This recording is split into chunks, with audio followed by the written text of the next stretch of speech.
La vita è seria, e dove si vede che la vita è seria? Dalla fedeltà che abbiamo nelle cose piccole, nel poco. Ma se uno fa la cresta, se uno comincia a interpretare, allora è fritto. Noi pensiamo che le cose piccole sono tutte stupide, no? Tutte banali. Leggete Francesco Saverio, quando scrive ai seminaristi che stanno a Goa: se non siete capaci di vincere voi stessi nelle cose piccole, lavare i piatti, lavare i bagni, se non obbedite alle cose piccole e banali di tutti i giorni che vi dicono i vostri superiori, pensate che potrete venire in Giappone, potete venire dove qui a fare cose grandi? No, da lì si vede, dalle cose piccole, non dalle cose grandi. Il demonio fa fare anche miracoli. C'è un cavallo, si vede alla fine. Un cavallo si vede quando parte, si vede alla fine chi arriva primo. Allora la cosa che sta dicendo oggi il Signore a te, a me, a tutti noi, è: come vedi le cose piccole? Il demonio ha un potere enorme su di noi, ci fa sempre uscire fuori dalla realtà. Dice che erano vicino a Gerusalemme e molti pensavano che il regno di Dio già sarebbe arrivato.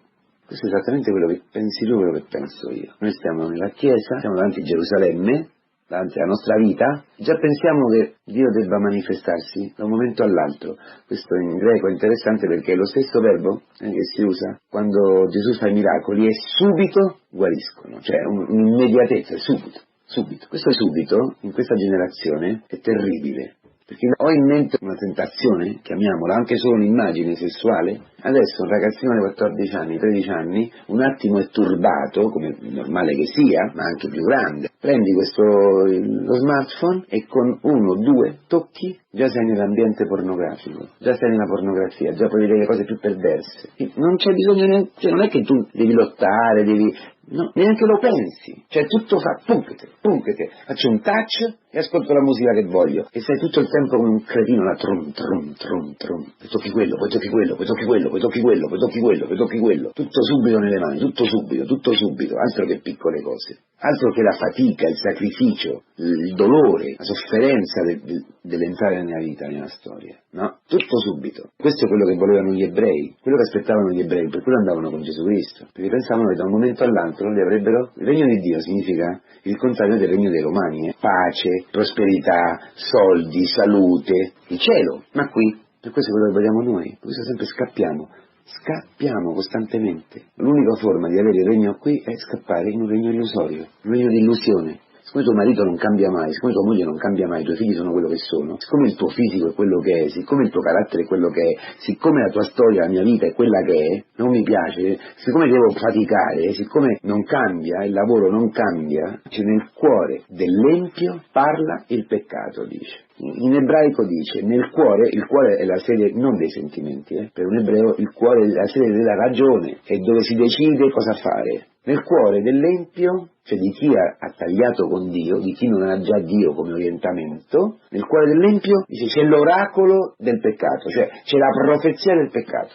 Allora dice il Signore, qui interessante, dalle tue parole ti giudico, perché la bocca parla della pienezza del cuore. Allora se dentro di me parla il demonio, se dentro di me parla il peccato, cioè il male, se dentro di me profetizza, dice l'ebraico di questo salmo, cioè se fa una profezia, un'interpretazione della vita, il demonio, quindi il peccato, dalla mia bocca esce quello. Che cosa? Che Dio è cattivo, che Dio è malvagio, che Dio non semina e mi chiede quello che non semina. Quante volte tu lo pensi? Non posso studiare perché mi chiede quello, se non mi dà la possibilità. Se con una mina cosa vuoi che faccio? Non mi ha dato niente. Mettimi nelle condizioni di amare, mettimi nelle condizioni di studiare, no con quel professore, no con questo carattere, no con questa situazione familiare, no, mettimi nelle condizioni di perdonare mio marito. Ma mio marito mai una volta che mi chiede perdono, mi tradisce costantemente. Il cuore dell'empio parla il peccato. Non posso fare la volontà di Dio. Dice, è bellissimo il Vangelo perché parla tutto termini di commercio, cioè non posso trafficare, ma per trafficare io devo impegnare, si dice, no? Cioè devo fare degli investimenti, quello significa. Allora devo rischiare, no? Cioè se io voglio crescere, se la mia impresa deve crescere, io non posso stare lì a fare i calcoletti, un euro,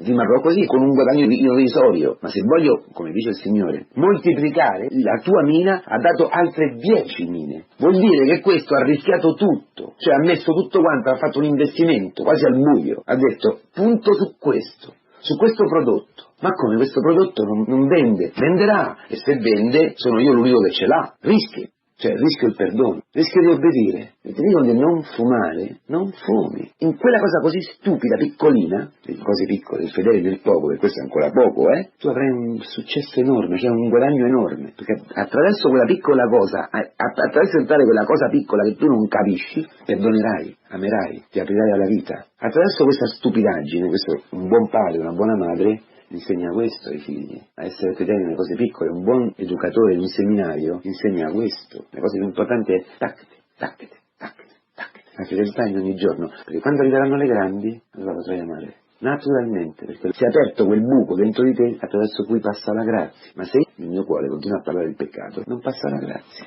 E continua a fare per conto mio. E sono un fallito. Come dice, nel cuore dell'empio parla del peccato. Il peccato, che in alcuni casi è tradotto, cioè significa l'arco che fallisce, no? Un fallimento, cioè l'arco è puntato. Quindi in questo caso la parola peccato è molto interessante, mi faceva venire in mente il Cantico dei Cantici, perché dice, è la situazione tipica del gregge di pecore che esce dalla via del pastore e si butta per una via che non conosce, piccola, no? La pecora perduta. E quindi perde il pascolo, perde l'obiettivo della sua vita. Ecco cosa sta dicendo oggi il Signore. Perché vivi? Puoi vivere oggi ripiegato su te stesso, pensando che questa Gerusalemme dove devi andare è il luogo del tuo fallimento, perché Dio comunque i miracoli non li fa, perché è un malvagio. Oppure seguire il buon pastore. Il buon pastore che cosa fa a Gerusalemme? Quello che dice il Vangelo di oggi. Questo re va, muore, risorge e va a un paese lontano. Cioè passa prima nel mistero pasquale e poi tornerà. Ci sono molti che non vogliono lui, tutte le tentazioni che abbiamo, il mondo, questa società, tante cose, no, che abbiamo nel cuore. Ma la cosa importante qual è? Che a Gerusalemme c'è una porta aperta. Questo Signore che è andato per diventare re ha lasciato dietro di sé una porta aperta. Io sono la porta, dice il Signore, io sono il buon pastore, io sono la porta. Chi entra e esce attraverso di me trova pascolo,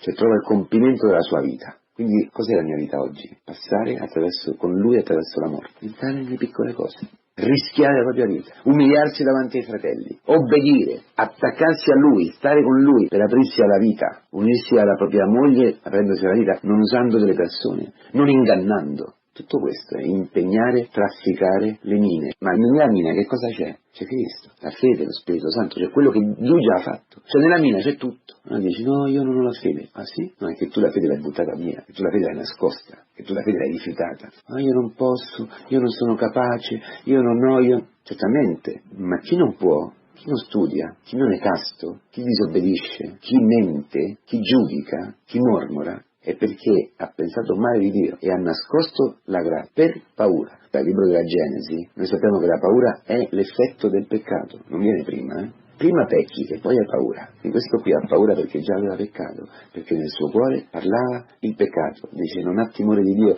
Chiama 10 servi, 10 in Israele. È il numero minimo per un'assemblea, perché si possa proclamare la Torah nella sinagoga. Cioè è la comunità. 10 vuol dire la tua comunità, la mia comunità cristiana. Non sei solo. A tutti il Signore da se stesso ci chiama a vivere in comunità, cioè a vivere con la Chiesa, il corpo di Cristo che già ha vinto la morte. Se ti togli da lì, significa nascondersi, significa accettare il demonio, non potrai nulla. Ma con la comunità puoi tutto. Chi nasconde la sua vita, chi la perde. Questa è un'immagine tipica anche della masturbazione, per esempio. Cioè chi si nasconde, perché chi vive per se stesso, no? Chi si nasconde, chi vive tutte le cose per dare piacere a se stesso. Che cosa fa? Perde tutto, anche quello che ha. Lo perdi tutto.